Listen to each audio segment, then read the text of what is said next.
Hello and welcome to this week's episode of Empowering Women in Chiropractic. I'm your host, Dr. Kathy, and this week we're going to talk about how to refresh, reinvigorate, and redefine. But first, I really want us to start the new year off and begin with an attitude of gratitude. And it's something that I try to remember to do on a weekly basis. I'm not going to sit here and say that I do it every day, but I try to remind myself, and I hope that you do as well, to begin with an attitude of gratitude. Maybe that's the beginning of your day at the office. Maybe that's the beginning of your day when you wake up in the morning. Maybe that's the beginning of your night routine when you start to unwind and get ready for the evening and bring yourself down and get ready to go to sleep. But at some point, I would love for us to all start incorporating this attitude of gratitude. So today, I want to say that I'm so thankful for ChiroSecure for their support of women in chiropractic. We've been doing this show for a couple of years now, and ChiroSecure has been one of the pioneers really jumping on board and seeing the need to support women in our profession. ChiroSecure has been a sponsor of the League of Chiropractic Women, which I want to give a huge thank you to the League of Chiropractic Women for being one of the first female organized organizations, set up by women for women in our profession, which has spawned many other organizations. And I think that that's wonderful. But when I mention LCW, I'm going to have to take a moment to mention one of our original founding members, which is Dr. Kim Gambino. As many of you may know, Dr. Kim and her husband, Dr. Danny, were involved in a very bad car accident in Mexico a couple weeks ago. And Dr. Kim spent 12 days in the hospital. She's recently been home with her husband, Danny, and she is suffering from a traumatic brain injury due to the motor vehicle accident. So I would just like everyone that's listening right now, just momentarily, if we could just hold a vision of seeing Kim healed physically, mentally, emotionally, spiritually. If you know Kim, you know that she is a very well rounded soul, very, very deep human being, and a very, very true lover of life, of humans, of our planet, of chiropractic. She is a wonderful spirit, as is her husband, Danny. So I'd like for us to all see her collectively healed from this traumatic brain injury, and also to send a lot of love and support to her husband, Dr. Danny, as they navigate this new roadway. But I want to continue as we see that vision, we hold that vision. I want to continue with this attitude of gratitude.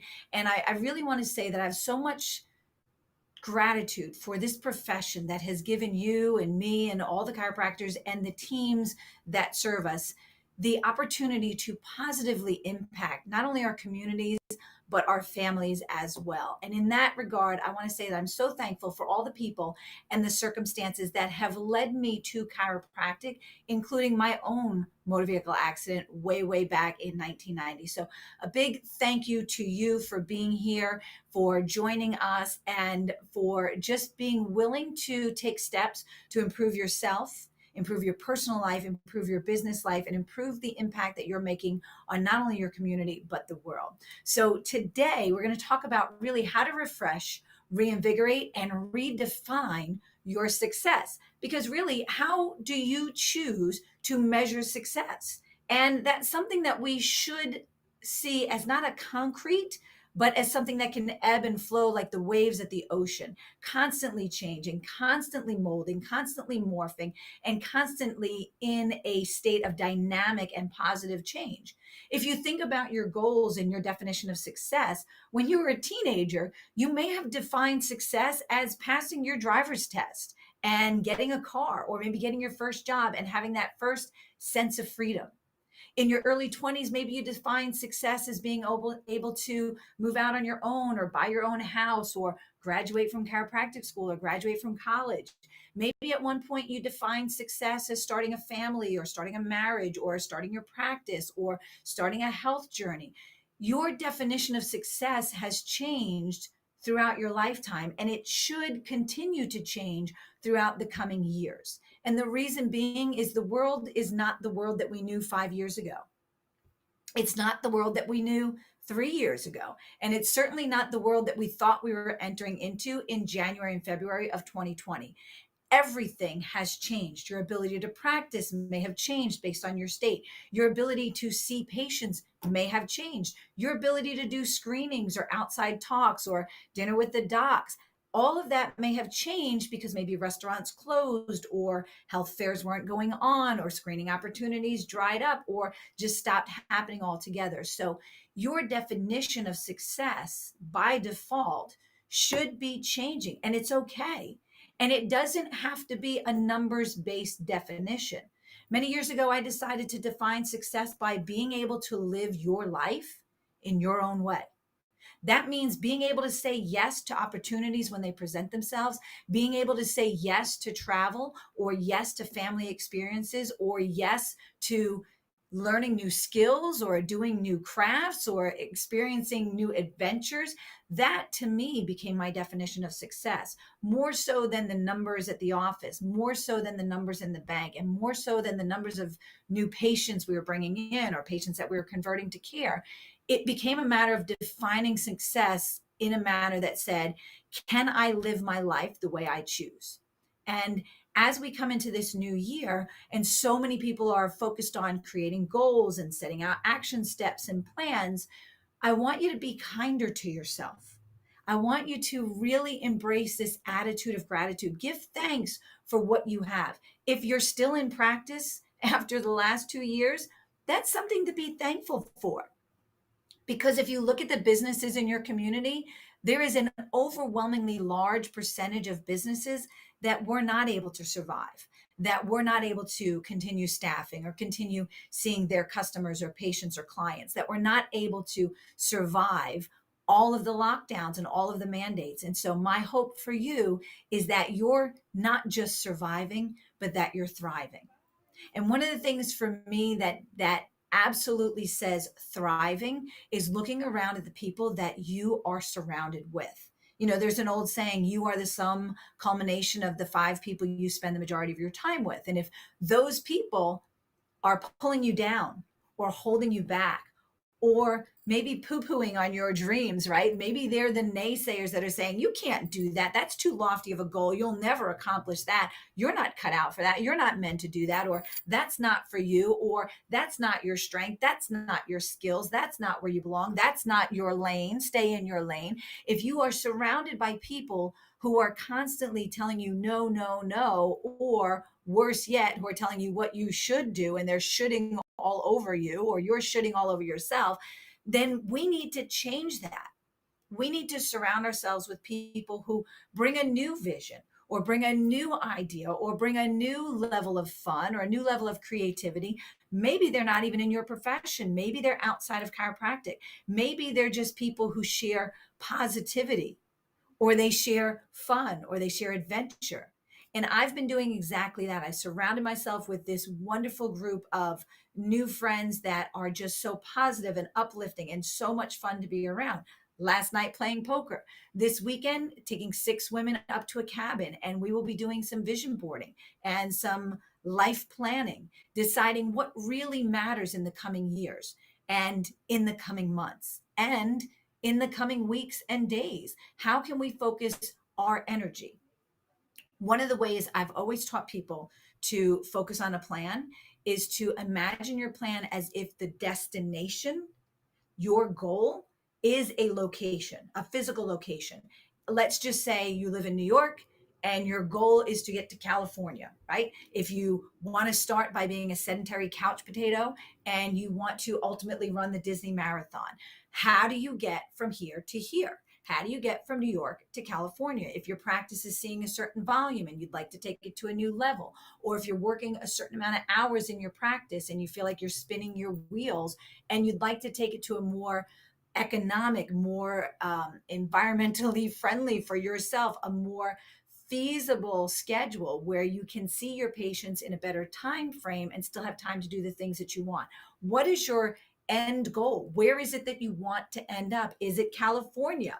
Is it more volume? Is it more free time? Is it more time with your family, more time with your children, more time to do the things that you love? Is it learning a new hobby or going skydiving or bungee jumping or going parasailing or traveling more? Whatever it is that resonates with your heart and whatever it is you want to bring to the world, how do you fuel the life of your dreams by creating a practice that gives you what you need to go out and do what you want to do, right? If you think of your practice as an extension of your life, of your goals, and your practice is not just the goal, but it's an extension of your goals, and it's just one facet, like a starfish, just one arm of your goals is your practice.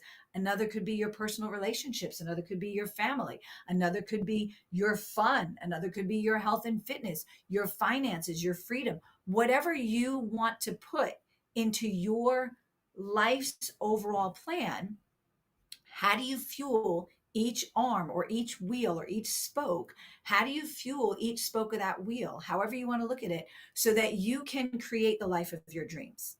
And so, as you start to do this, and as you look at your practice and say, how was the practice over the last 2 years? Obviously, it was different than the previous 3, 4, 5, or 10 years, but how was it? And although it was different, different could be good. Different could be okay. Different could be invigorating. Maybe you want to see more volume, or maybe you realize that this volume that I've seen over the last 2 years is exactly where I need to be. And how do I have more of that? Or maybe over the last 2 years, some of the patients that weren't exactly your favorite people to serve, you know what I'm talking about? Maybe some of those people have weeded themselves out and you've replaced them with your ideal patients. Maybe there's more of your favorite people walking in the door, or maybe everyone that walks in the door is one of your favorite people at this point. And if that's the case, yes, that's exactly where we want to be. That's exactly where I love my practice to be, where everyone that walks in, I'm excited to be. And in the mornings, as I'm getting ready in the back, one of the things that I start to think of is the favorite people that I haven't seen in a while. And I'll just put their name in my head or put their name on my heart or just send out a message to the universe to, as Sharon Gorman would always say, God, send me all the people that need my help today. And just put their name out there or put a thought of them out there. And lo and behold, those people will walk in your door. It happens every time without fail. It happened on Monday, it happened on Wednesday, and it's happening today. So there's an attitude of a willingness to serve and being open and available for people that will allow them to come in and seek out your care. So, with that attitude of a willingness to serve, with that attitude of gratitude, being thankful for what you have, and an attitude of what I call thankful expectation, giving thanks in advance for what we expect to happen as if it had already happened. So maybe you might look at your practice and say, I'm so thankful that my practice is collecting this, or that my volume is that, or that my new patient is this. Even though it's not, maybe you say thanks in advance that my practice is doing this, and you visualize that you are doing that, and you feel and act and behave as if you're already doing that, and then the universe will provide. So there are steps necessary to take, but the vision comes first. And that's why this weekend I'm doing vision boarding with these 6 wonderful women, all from different professions, all different business owners, all entrepreneurs, all successful in their own right, but doing a vision board where we will be focusing on fitness, family, friendships, fun, their health, their relationships, their finances, their travel, their goals, the different things that they want to incorporate in this new year, the things that they want to say, you know what, that was good and it served its time period, but it no longer serves me and it doesn't need to be in my coming year. So when you start to think about how do you want your practice to look? What do you want to feel when you walk in that door? How do you want to feel when you leave your office at the end of the day? Should you feel refreshed knowing that you just served all these people and you helped to change their life? Do you feel invigorated knowing that you made a positive impact? When you look at your life, are you thankful? Are you happy? Are you healed? Are you whole? Are you full of joy? Or are you living in dread? Are you in a situation that's not serving you anymore? Are you in a relationship or a business situation or maybe an associateship or an internship position where it's no longer fueling the life of your dreams and you want to create something more? I ask you to sit down, take some time during this month of January. This is the month of really refocusing your attention, redefining your level of success, feeling out what worked last year or the last 2 years or 5 years or 10 years, or maybe the last 25 years of your life. What worked for you and what didn't? And how do you create something even more magnificent going forward so that you truly can live the life of your dream? And as you decide what you want to include in your life, what you want to incorporate, and what you want to be, do, and have in your life, then I want you to think of that as the destination. And that destination, like we said, it could be California and you're starting in New York, and that's okay. It's a long way to go. And you could just wander and hopefully someday get there. Or you can map out a plan. You can map out steps. You can map out goals or strategies or mini accomplishments to say, you know what, if I want to take my practice from 10 visits a week to 20 visits a week to 30 visits a week to 40 visits a week to 50, 60, 80, 100, 200, 300, 500, 1,000, whatever the numbers are for you, they're your numbers. They don't matter to anyone else except you and your community.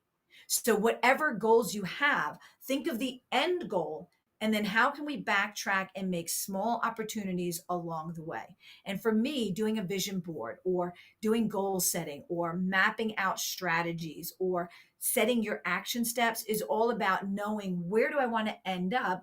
Where am I starting? And what are some very definitive points along the way that I can say I'm heading in the right direction? And they don't have to be concrete. They need to be fluid so that you can say, I was aiming for this goal, but along the way, I found something that brought my heart so much joy, or brought my practice to a level that is so much more fun, or is so much more impactful in my community, or brought my life to a point that I never even knew existed, brought me hope, joy, love, just excitement that I never knew was available to me. And so as you look at the coming year and you start to lay out those steps that will absolutely fuel the life of your dreams, know that those steps can be fluid and they don't all have to be in a straight line escalating to your culmination point, but there can be ups and downs and twists and turns. But as long as you stay focused on the end goal and allow it to change if it needs to, but not get sidetracked when it doesn't need to, not get derailed because something else happens that you didn't plan for or didn't want in your life, but learn how to say, this is the path that I'm going on. And that looks like a really good opportunity for something that fulfills my needs. While this looks like a bad decision that could take me completely off course and make me miss my goals altogether. If you start to filter everything into the funnel or the map of, does this get me to my ultimate goal? And it may be a small detour, it may be a fun detour, it may be something that I want to incorporate, so I may choose to do it, but it may be something that completely takes me off track and makes it where I can't ever accomplish my goals. I want you to look at those things in your life with an attitude of gratitude and know that even those people, those places, those circumstances, and those situations in your past that weren't exactly the best did help to create you to become the person that you are. Because we are a product of our environment and we are the sum culmination of all the decisions we have made. People are where they are because of the choices that they're making. And if you're not at the level you want to be right now, you need to reevaluate the choices that you made in the past so that you stop making those decisions and start making better decisions. Because as we learn better, we should do better. And as we learn what we don't want to include in our life, we get to choose what we do want to include in our life. And as your practice starts to take shape and provide for you the ability to live the life of your dreams, then you will learn how to filter more things into the plan and keep things out of the plan that don't necessarily serve you. So as you come into this new year, my hope, my plan, my vision for you is that you learn how to refresh, reinvigorate, and redefine your own level of success. Now, on that note, I do absolutely want to invite you to join me and join the women of the League of Chiropractic Women in Florida the weekend of St. Patrick's Day. That's March 17th through the 20th. I really want to invite you to join us because we have a phenomenal program that is set up to invigorate you, to empower you, to connect you to other women, and to really help you redefine not only your level of success, but redefine who you bring to the world. We've got some experiential learning. We've got plenty of opportunities to network and really do a Q&A session on the beach with some of the women that you may have looked up to in your professional years, or that you may want to get to know, or maybe women just like yourself who are doing it every day and you just want to sit with them and share stories. So I invite you to join us. Check out lcwomen.com and know that as you navigate this coming year, and I know there's going to be some changes, there's some mandates that may be coming, and hopefully we don't see those actually take fruition. But as you navigate the coming year, remind yourself that you can be that lighthouse, that beacon of light that others can follow, but don't be so rock solid in your foundation that you get knocked over when the storms come. Be willing to sway ever so slightly on a firm foundation, but be like a palm tree that can bend and sway and not get broken.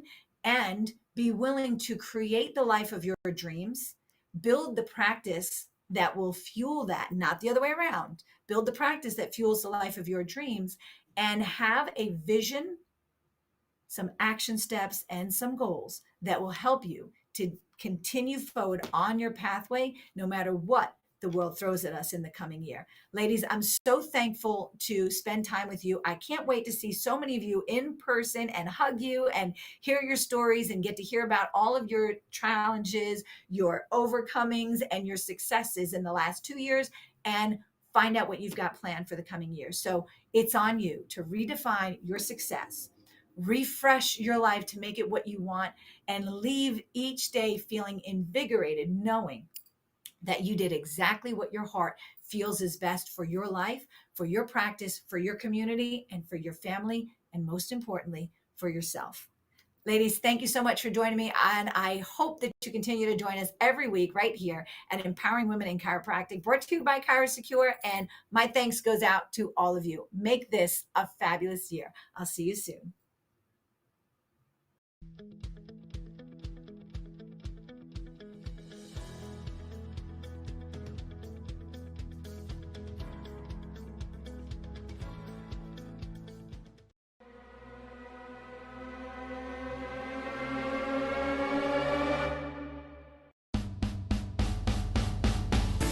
Join us each week as we bring you the best in business growth, practice management, social media marketing, networking, leadership, and lots more.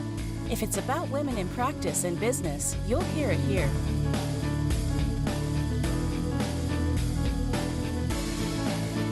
We hope you enjoyed this week's Facebook Live event. Please like us on Facebook, comment, and share. We look forward to seeing all of you next week for another episode of Empowering Women in Chiropractic. Now, go ahead and hit the share button and tell your friends and colleagues about the show. Thank you for watching. Have a beautiful day. This has been a ChiroSecure production.